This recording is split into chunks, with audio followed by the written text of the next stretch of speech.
Hey guys, Mac D. We're back at the Frisco Police Department. I'm here with Sergeant Inmon. You've been in for 13 years, so thank you for your time. I'm glad you could join me today. So let's dive into our warm-up questions. So what's your favorite fast food restaurant? Ooh, fast food? Yeah. A tough one. I think, does Payway consider fast food? Yeah, I think I'll go with Payway then. Okay. I haven't been there in a while. No one said that yet. That's a first. What's your favorite item on the menu there? I like the Mongolian beef. Okay. That's very good. That sounds really good. Awesome. What's your favorite holiday? Ooh, man, you got some tough questions here. Making you think. It's good. I think it is Christmas. You know, we're right around Christmas right now. And I think it's in the holiday spirit. And I think it's Christmas. That's awesome. What's a favorite place to travel to in the United States? In the United States. For any reason. Wow. I travel a lot with my son for his hockey, so I've been several different places. I really like the Northwest. I spent a lot of time up in Oregon. Yeah. My dad lived there for a long time, so I was able to go up there every summer and every other Christmas. And my wife's actually from there too, so we've spent some time up there seeing her family. And cool. Yeah, so I think around the Oregon area. So the Oregon, that's just state in general. That's super cool. Yeah, I haven't had as much time spent up in the Northwest yet, or the Northeast. I need to get up there. Branch out. I gotta go north. Too much of a Southern boy. Awesome. So why did you want to be a first responder? You know, ever since I was a kid, I wanted to be a police officer. You know, just have that inherent, desire to do it. Yeah. Over the years, really thinking about it as far as, what actually makes you want to do that. I think for me, I don't like to see other people getting taken advantage of. Okay. And if you think about crime, that's what crime is somebody is taking advantage of somebody else in one way or another. Whether it's stealing their property or, doing bad things to them. And I like to be the person that responds to that and helps them through that tough time. Yeah. And helps kind of correct the situation as much as possible. That's awesome. That's great. As far as your training, you've obviously done a lot of training because of just how long you've been in. But let's talk about your training at the very beginning. So how long was that and where was that at? Well, when I first got hired, I went to the Collin County Community College Law Enforcement Academy. The city of Frisco sent me to that. Mm-hmm. That was probably, I think it was about 4 months long. Okay. And then once I got out of that, you go through a field training program. Mm-hmm. And that was another 2 to 3 months. Okay. And then you're always continuously training. Our job changes every day. Yeah. Whether it's a law changes or the courts make a decision on something or new tactics come out, so we were constantly training. Yeah. Do you have a funniest memory from training that you'd want to share? Ooh. I don't know that they're all that funny, but yeah, maybe funny now looking back at it. Does it have to be PD related?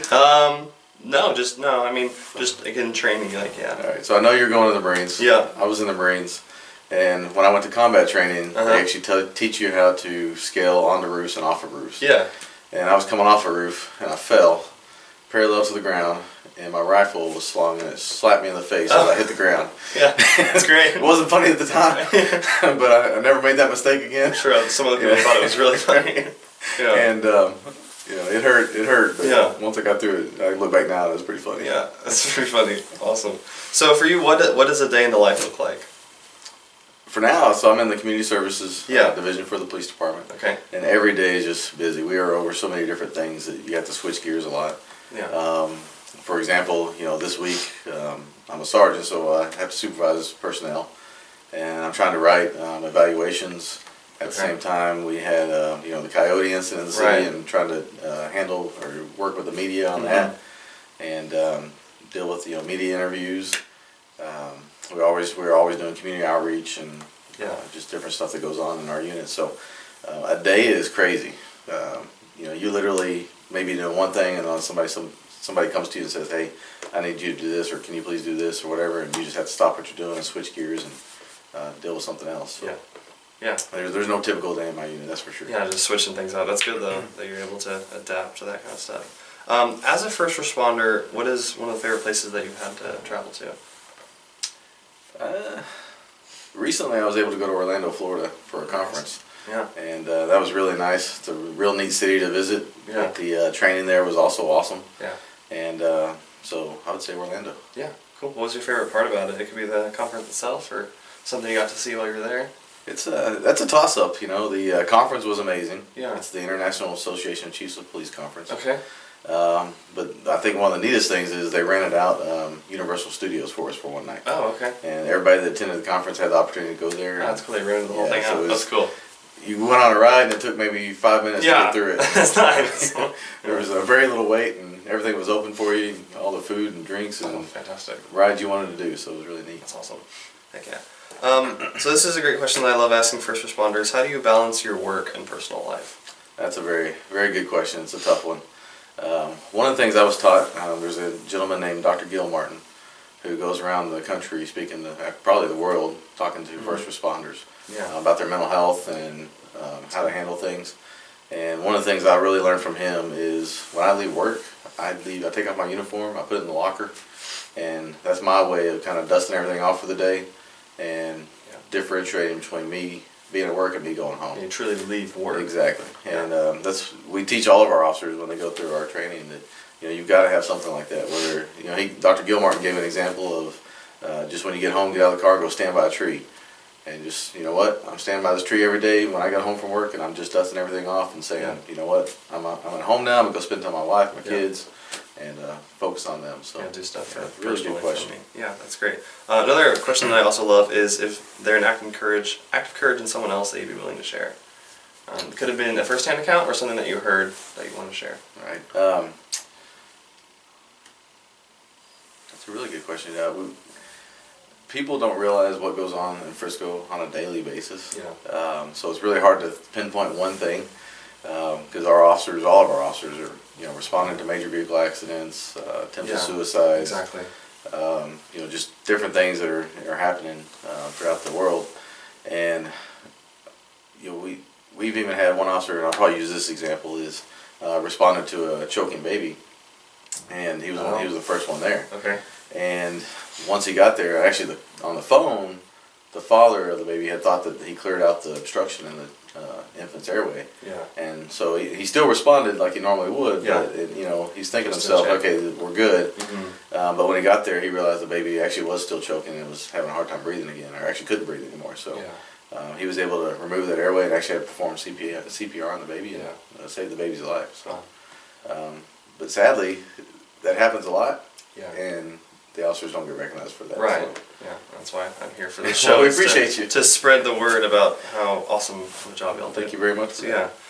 Okay, so if you go back and do it all again, I know you haven't finished your police career, but would you start over having the same circumstances happen? Would you do it again? Absolutely. I look back at all the opportunities I've had, and this has been a really great place to work. I had the opportunity to go work for another agency before I came here. Okay. And I chose here instead of there. Okay. I chose Frisco. Yeah. And I don't regret that at all. I look back and I see the opportunities they've given me and the positions they put me in, and they've trusted me to do that. And awesome. It's been a really, really great career. So. Yeah. So when you transferred over, did you have to do all the Frisco training again? They wanted you to train. So I apologize. I misspoke. So it's not that I worked for another agency. Okay. It's that I had the opportunity to go work. Oh, so you applied. I could choose. We're in the chose process. either one. Okay. Right? Okay. And I chose Frisco, and awesome. I'm glad I did. I think you made a good decision. I think so. Awesome. What 3 words would you use to describe being a first responder?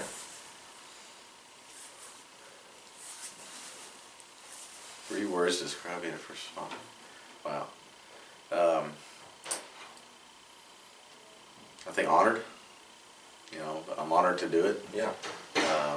Probably blessed. So far I've had a very safe career, and Yes. Nothing crazy has happened to me. And then I think faith, where we're in, the position we're in right now, and as far as law enforcement goes in our country, and some of the perceptions that are out there from our communities. I have faith that we'll get through it, and that that's great.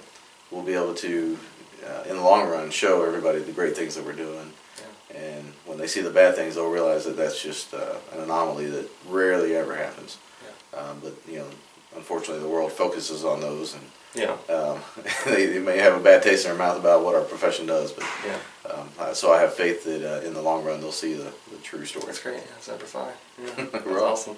All right, that's everything. Thank you for your time. God bless you. Hope you guys enjoyed this interview.